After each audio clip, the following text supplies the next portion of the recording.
with the Collaboration Celebration Festival back. I know a lot of you guys are looking at what TMRs and Super TMRs that you can get your hands on this weekend with all the characters that are returning to Brave Exvius. That's what we're going to be doing here, guys. This is not an Enhancement Ability Awaken review or a character review. This is going to be strictly TMRs and Super TMR review. My thoughts on the ones that are worth your while. Thank you guys for coming and spending a little bit of your time here again today, as well as thank you for the support via Patreon on the YouTube channel members system too. So you guys are doing fantastic stuff out there. Let's get into it. And what better way to start out than with my girl 2B. You guys know what is going on here. So her TMR is the Virtuous Contract. This is nothing special. Don't go for the Virtuous Contract unless you just don't do it. Just don't do it unless you're going to use her without getting her Super TMR. Now her STMR here is the Executioner. This one is actually one of the better ones, I want to say, that you can get your hands on with this celebration collaboration coming back in. That is a mouthful, huh? But this gives you 40% attack if you're equipped with a sword, a katana, or a spear. So if you're dual wielding, right, you are going to be able to wear 2 of these weapon types on your character, and they do stack, so you get 80% attack. And then on top of that, it is another 50% human killer. Human killer is fantastic in Brave Exvius. A lot of enemies are human type, and a lot of bosses are just human type, and you're going to get a lot of use out of this. Now, katana and spear are 2 of the most common weapon types in the game. Or katana and spear. Katana and sword are. Spear is, up until recently, one of the rarer ones, but we're getting more dragoons now. We're getting characters like Madame Adele, etc. that can wear spears, and we're getting a lot of access to very strong spears like the Longinus, right? The Spirit Lance, all of that stuff. So that is going to be useful in a lot of situations for you guys too going forward. So this is definitely going to be one of those ones that you can get your hands on. And then also, if you plan on using 2B, you're going to want to get access to this, so you don't have to use her old TMR to proc her trust ability. The Virtuous Contract, not a very good weapon, 130 attack katana, nothing special about it. If you wear the Super TMR, you no longer need the TMR to proc her trust ability. So that's another reason to get the Executioner if you intend to use this unit going forth into the future. Now, A2 is the next one. Very similarly, her TMR is the Beast Lord. Nothing special, nothing good to write home about it, okay? You don't need to go out there and get yourself a Beast Lord to put on your characters. The STMR, though, is the Gentle Trader. It gives you 80% attack when equipped with a Great Sword, and also gives you 50% Machine Killer. This one is also very strong. However, unlike 2Bs, we have a lot of Machine Killer that you can put on various units and gain access to it quite easily. Man-Eater is there, but it's a little bit harder. We have a lot of Machine Killer things from the different TMRs strewn throughout the game, and 80% attack with a Greatsword is fantastic, but it's a little bit less flexible than 2B's is. However, it is still a fantastic Super TMR, so if you really want to shut down those machine type monsters, as well as you're also finding yourself using great swords all the time, this one might be something worth looking at for you. It is very powerful, one of the better ones on the list as well. Now, next up we have Faye here. The TMR is the Power of Id, 20% attack and defense flat, and then 30% attack as long as you're equipped with clothing. So if you have some sort of clothing armor on, you get 50% total attack, and then it gives 5% MP per turn. Nothing super crazy there. I wouldn't go out of my way to get access to this. It just doesn't really stand out, in my opinion. A lot of those things you can get from pretty much anywhere in Brave Exvius nowadays. Now, the Super TMR is Faye's Martial Wear. This one's a little bit more interesting to talk about. It's clothing, 1,200 flat HP, 30 attack, 25 defense, 25 spirit, and it has the effect of Faye's Martial Wear, which is going to give you 50% attack as long as you're equipped with a fist weapon. So there's a lot of things that are very similar to this Super TMR, right? We have the TMR if you're around for Carton, or maybe when Carton comes back in the future. He's a global exclusive character. He's probably going to come back. He's going to get enhancements around Halloween. We have the Super TMR for normal Madame Adele, which has more attack, has the 50% attack or the attack percent bonus as well when you're equipped with certain weapon types. The only thing this really has over the other two is the 1200 flat HP, and that is really not that big of a deal for me here for the lower base attack here for being a Super TMR. This one's okay, but it's not super amazing in my opinion here. So you can pick it up if you want to, but there's a lot of very easier to gain access to alternatives than Faye himself here. Now we also have Ellie here, who is going to have one of the best Super TMRs that you could pick up, as long as the circumstances, all right, are something that you're looking to avoid, right, which is elemental damage. So Mother's Return, 60% magic when equipped with a rod, and then gives you 60% fire, water, wind, and earth resistance. So if you are out there, you're still needing the elemental resistance gear, this can really help you. This is going to be one of those super TMRs that's either really strong, and you're going to use it in those circumstances, right? When you're doing fire, water, wind, and earth resistance, when you need those things, it's going to be fantastic. If you need one of the resistances, only one of them, it is still fantastic. Even if you don't need the magic resist, whenever you need like 2 of these resistances in a single fight, it's going to be incredibly amazing. It's super flexible, even if you're only using one of the elemental resistances at a time. I'm looking at like something like Dark Visions. Very good in that regard there. So if you still need elemental resistance stuff, this is something that you could look into getting as a sort of an investment where you're going to get a lot of use out of it, because that's something that you have like a hole in your defenses to fill up there. Now, if you already have a lot of elemental resistance gear, you know, your ship is flooded with elemental resistance gear. I said ship, like a cargo ship. You have too much elemental resistance gear that you're not really going to need and find a use for this, but it is extremely powerful, even if you're not using the magic percentage of 60%. While you can put this on like a physical DPS and it's fantastic. So I can't talk too much more about how good this is. It's a very good thing. It's definitely going to be one of the better ones to look at. The TMR, the Psycho Rod, not good. Not worth it, guys. We have much better rods to gain access to. Now, Bart is an interesting one as well. He's coming in with his own killers, machine killers. Now we have the TMR here, Death Adder. Now this one's pretty interesting. All right, you could use this. It is a whip that gives 135 attack and it has the effect of machine killer. Not a lot of physical damage dealers actually use whips, but if you have AI Katy Perry's Super TMR, remember that gives you Equip Whip. So in that world, you could use AI Katy Perry Super TMR, throw in the Death Adder. That allows you to get the Machine Killer as well. It does have a lower 135 attack there, but if your weapon selection isn't the greatest, but you happen to have that Super TMR, then this becomes much better for you. His Super TMR himself, though, is Margie's Wish here. 60% attack, 100% high tide, and 50% killers against machine-type monsters. This one's pretty good. It's going to be, you know, one of the best Super TMRs against machine monsters, right? It's like A2's Super TMR. It's more flexible than that, but there, like I said with A2s, there's a lot of machine killer materia that you can gain access to, right? We have normal Edgar's TMR that you can put on everyone. He's like a 4-star or 3-star. I think normal Edgar's a 3-star. Then we have King Edgar's King Edgar's normal TMR. There's just a lot of machine killer materia out there, more than those two. So this might, you know, sort of not really be necessary for you. It is good. It's more flexible. Think of it as a more flexible A2 Super TMR. Go ahead, look at machine killer gear and think about that. So not something that you're going to use in every circumstance, and there's a lot of substitutes for this gear. So I'd probably avoid both of those Super TMR, at least the Super TMR here, if you don't need that sort of killer. Now we have Maria here, her TMR, Maria's Goggles, nothing special, 52 magic, some light resistance, nothing great there. Guardian of Shavant. This also isn't anything very amazing here. Magic 30%, magic 30% would equip the rod, 30% MP, and 5 LB gauge per turn. The best part about this is the 5 LB gauge per turn.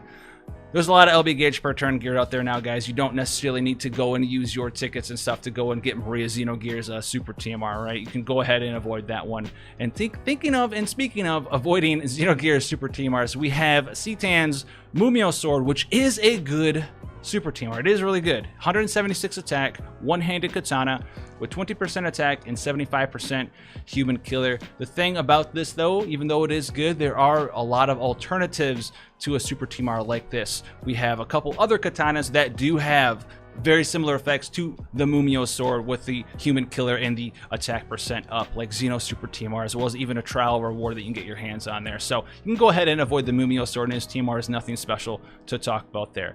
We have Fate as well, which is the Farwell, 135 attack, light elemental sword, nothing crazy. The STMR is Fate's Close, 38 attack, and gives you 50% attack when you're equipped with a sword and 2 LB gauge crystals per turn. This may or may not be good for you. There are some specific builds out there, specifically for people like CG Sid and some other Dragoons who are trying to use maybe a sword and a spear. In a lot of situations out there where you can use this to help you cap out your percent attack, which allows you to cap out your percent attack and fit in your killers and fit in your jump damage all at the same time. It's sort of a very highly dependent based on your gear. I would suggest you to go to FFBE Equip, check out how you can build your character, and check out whether or not this is going to affect how you build that character in a lot of circumstances there. It It is very strong. A lot of people do like to say that it's not that great. I think it's pretty great. It's bad if you are building a character that isn't taken into any circumstances such as things like killers or limit burst damage or jump damage. If you're just trying to max out your stats, the builder is going to skip over this one all the time. But as soon as you start factoring in killers and limit burst damage and jump damage like we talked about, this actually becomes a pretty powerful option for you to get your hands on. So you're going to have to balance that for yourself because it is highly dependent on the gear that you have available to you and on your account there. Now we have Rena as well, which is a very strong character. Her TMR is the Knuckles of Hope, 110 Spirit with 30% MP and auto refresh. So pretty good there, right? We have some monk type weapons, but we already have for offensive characters that are trying to use true dual wield spirit and stuff like Shuang Lu Xinglong, they already have a better version of this for them, so you don't really need it for that reason, so you can kind of go ahead and avoid the TMR there. We have the STMR though as well, which is the shortcake, 54 spirit, 10% spirit, nullify all status elements, and has the well-fed effect for 5% MP, 2 limit burst gauge crystals, and then that, you know, as we talked about, the all status element resistance there. So very strong super TMR. If you are wanting something like this, this is one of the best ones. We have a lot of options for this, right? This isn't the only one. We have something like King Edgar Figaro super TMR for the attack type characters out there. We have something like the Lilith super TMR, which has a bunch of different stats on it as well. So the shortcake has the bonus effect of well-fed, a little bit of extra MP, a little bit extra LB gauge per turn as well. So very powerful one, and I think a lot of people are going to end up picking the shortcake. So if this is something that you need, a hole in your gear, you can pick this up and you're going to use it a lot. You're going to use it a lot, and you're just going to throw it onto support or something and have a good time. Now, after Rena, we go into Sofia. So we have the Crescent Rod TMR connection symbol. And they're really not all that great. 135 magic. We have infinitely better rods than that. The STMR though is Sofia's hairpin, 60 magic, 60 spirit, 30% fire resistance, and the effect of Symbologist's Bond, 50% magic and 20% MP. The problem with this passive though is it's for Sofia only. So for anyone outside of just Sofia, this TMR, this super TMR I should say, is actually pretty garbage tier. It's got some flat spirit, it's got some magic, but it's really nothing special, guys. So unless you're trying to put this on Sofia, you're a really big Sofia fan, Sofia gets really good enhancements, you don't really care. You don't really care about this super TMR. I would definitely go out of my way to skip that STMR. Now we have Adam Jensen here. His TMR is the TF29 Agent. This was introduced back into the day. I don't believe it's getting changed as of this recording. It's still 20% true dual wield, which is super outdated, and don't even think about getting Adam Jensen strictly for this TMR here. His STMR is the Jensen's Trench Coat though, which is going to be very, very, very, very powerful for anyone that's trying to do a true double hand gun build, because it has SWAT Specialist, which gives you 50% attack when equipped with a gun there, and it also gives you 35 flat attack. This is the mainstay of the good old true double hand black sparking Noctis build. Very strong true double hand or true dual wield gun builds. Very strong, because just like the super TMR for Fate, this makes room, allows you to cap your 400% attack cap, allows you to make room for your limit burst damage and your killers as well. So you get a really sort of big, beefy character, and then on top of that, it also allows you to do other things like maintain your attack cap 400% while making room for maybe killers. And if you don't need limit burst damage, maybe you need elemental resistance for a fight, and you start getting room and space in your materia slots, not for attack percent stuff, but for elemental resistance stuff. So that's going to be a solid option for you there. Now his buddy Victor Marchenko's coming out. His TMR is the Energy Converter. Kind of really isn't as good as it was back in the day. We have a lot of options: 20% HP, 30% defense, 10% MP recovery is pretty strong as well, and then some auto heal. This doesn't really stick out anymore. It's not really worth getting Victor just for this TMR, but his STMR is pretty cool here. All right, so if you're wearing heavy armor, you get 80% defense, and then you're also immune to sleep, paralysis, confusion, and petrification. So this one is pretty powerful. The only thing with this is that a lot of the newer tanks, a lot of them, not all of them, but a lot of them, all right, are either going to be not wearing heavy armor, which a lot of them will be if you're doing physical defense, but sometimes you're going to be putting a light piece of light armor on with elemental resistances or clothing or something of that nature, but a lot of the time you're going to have heavy armor on. But the other one is you're not going to get full use of this super TMR, because a lot of those tanks are naturally resistant to sleep or paralysis or confusion or petrify, or maybe even all of them. So that is something for you to deal there. It's also going to be dependent on what kind of gear you have. If you're in a build, you have, you know, a bunch of cool stuff where you hit HP cap and you're really looking for just more raw defense and maybe some of the ailment resistances, then this is insane, where you get just a bunch of defense from one materia slot. And if you are someone using a tank that needs the sleep, paralysis, confusion, petrify resistance, and you need that defense percent, then this is going to be a grand slam for you there. Now, moving away from our boys in the Android Society down there, we have Rico Rodriguez. His TMR is the Protect Grappler G3, 40 flat attack, and gives the effect of heroic dodge, which gives you 25% physical evasion. So this is going to really help you out. It might be worth trying to get Rico from this collaboration sensational amazing event, or whatever the name is of it, if you don't have any sort of dodge gear. Now, there are a lot of pieces of dodge gear out there, right? We have stuff like a low Lastwell TMR, which for all intents and purposes is just a better version of this, because it can work as a partial true dual wield gear. It has higher attack, things of that nature.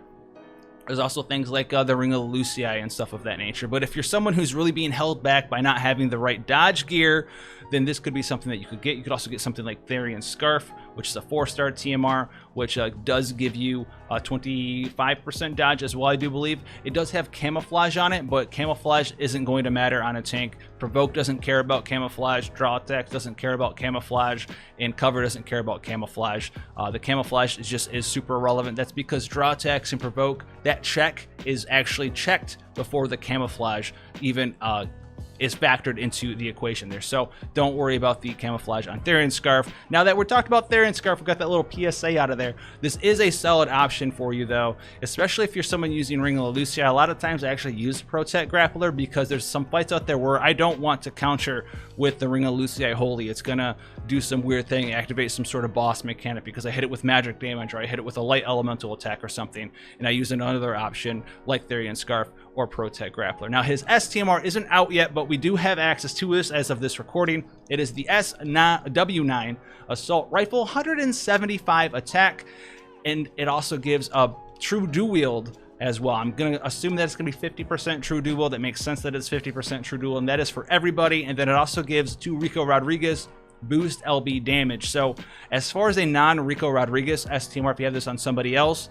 it's really nothing super special. It's strong, but we have a lot of options similar to the SW9 assault rifle.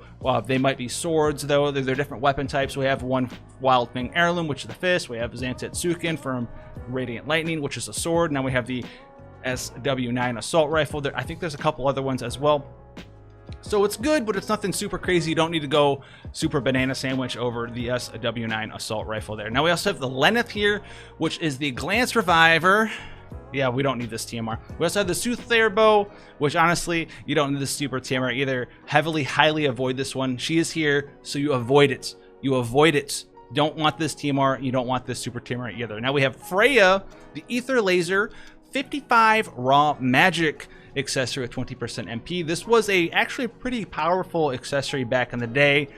It's kind of worn off and lost its luster compared to a lot of the options we have now, right? We have a trial reward if you're looking for just a big flat magic accessory. Trial reward with like 70 flat magic on it. We have things like the reworked Cersei TMR that gives like 45 magic and 30% magic.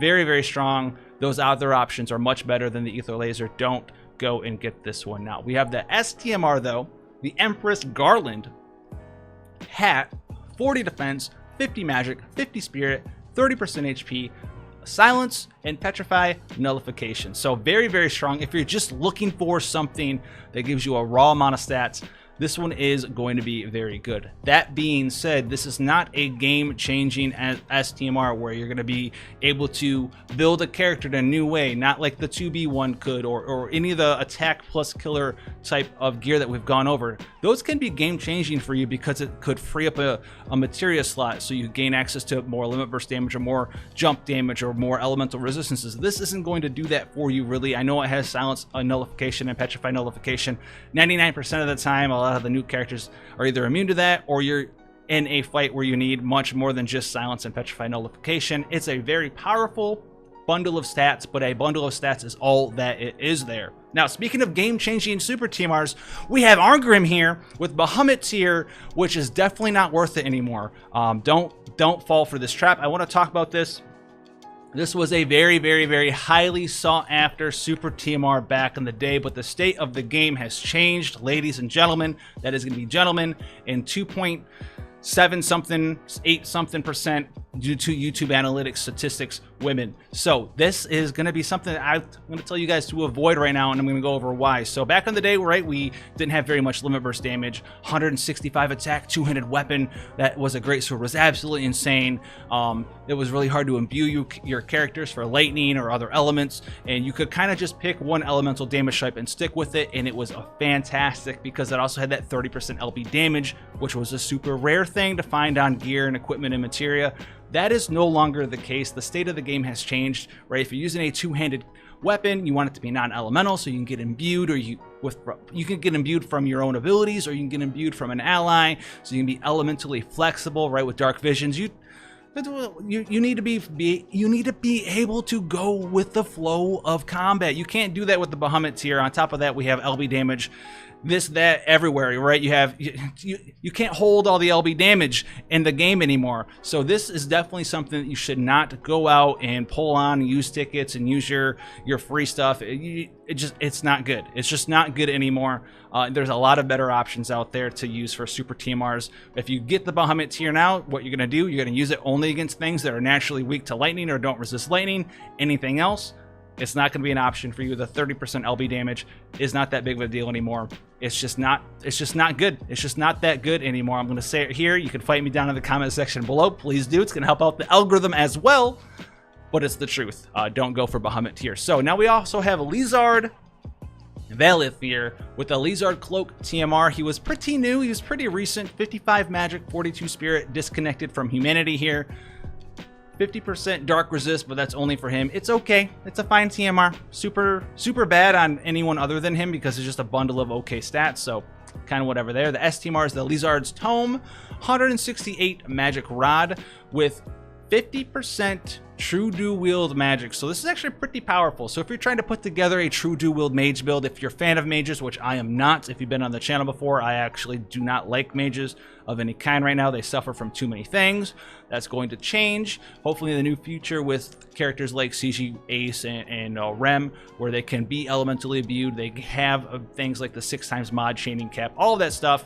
But right now, mages just are kind of whatever. But if you are a fan of the mages, and you're going for true dual-wield gear, this could be a very powerful rod for you to pick up. I know it's a book, but it's a rod, okay? Listen, trust me, right? Trust the image on the right here. The image on the right here, not the image on the left. This book is a lie. The rod is the truth, okay? Keep that in mind there when you're going for the Lizard Valith Super TMR. Now we also have Mistina here, the final character to talk about. Her TMR, the Infinity Rod, 140 magic, wisdom in divine power, decreases MP used by 20% for Mistina only. That being said, you already know how I feel about this. It's trash. It doesn't do anything unless it's on Mistina. It's just 140 magic, so whatever. Don't need to go out and get it. STMR here is the Gifted Sorcerer's Knowledge here. So this is going to be very similar to Ellie's Super TMR. This gives you 80% magic. You don't even have to wear a rod for this one. It also gives fire, wind, and dark resist of 80%. It's similar to Ellie, but slightly worse in my opinion, because even though the percentage resistance is higher at 80%, it has one less element, so it's a little bit less flexible. So that means it's not that it might mean, it will mean that you're going to be using this less than you would something like Ellie. So if you need a piece of elemental resistance gear and you had to pick between Ellie and Mistina, I would actually tell you to go for Ellie's. This is fire, wind, and dark 80%, whereas Ellie's, guys, as a quick reminder, is fire, water, wind, and earth 60%. So unless you really need a piece of dark resist gear, go for the Ellie STMR for the elemental resistances if you're boiling your options down to those two characters there. So that's going to be all of them, guys. To recap, with 2B, very strong, much wow. A2, pretty good if you need the killers here for you. Faye, Skip, Ellie, very, very, very, very good. Bart, TMR, and STMR could be very powerful if you need that sort of killers in your gear set there. Maria is a hard skip. Seaton, Mumia sword, you know what I said about the Fate. that is up to you to decide for yourself. You got to go to ffbeequip.com, check out how to actually build characters, and that's going to be a good thing there. With a strawberry shortcake, listen, there's a character named Mrs. Strawberry Shortcake for a reason. All right, all 90 kids know. I'm pretty sure it was called Mrs. Strawberry Shortcake. I'm not sure. I think that was a character. Sophia's hairpin, probably the worst piece of gear on this list. Adam Jensen, he never asked for this, but you definitely did if you're into the true double-hand gun meta there. Victor Marchenko, his secret is that you may or may not need this. Rico Rodriguez doesn't even have a Super TMR yet. Boom, there it is. It's okay, nothing special. Lenneth here, this is a character, I didn't know that. Freya, Empress Garland, the best part about her, Arngrim, the biggest strap on the banner, and Lizar Valeth and Miss Tina. We just covered them, so we don't really need a recap there. Lizar Tome, true to will, very powerful. Gifted Sorceress Knowledge, brand new character. Super TMR loses to this super old one, in my opinion. So that's the recap there, guys. Thank you so much for hanging out with us as we went over your options for this banner. 25 minutes, but it's a lot of information, and I wanted to get you guys my opinion. Solid, concise, and concrete. Thank you guys so much for the support on the channel via Patreon as well as YouTube channel memberships. The little bit that you guys give does open up a lot of cool benefits and rewards as we go through into the future, including up to a specialized video just for you, as well as things that you guys can vote on. So that's stuff that's coming out in the near future. Hopefully you guys will enjoy that. Have fun this weekend. We're gonna be having a cool stream today. I think there's like the press conference stuff. We'll be doing that. We'll be playing FFBE. A lot of cool stuff. We're gonna be bringing it back to B. Hopefully these enhancements are good. Until then, guys, stay safe out there for real. And I'll see you guys in the next one. Take care, guys.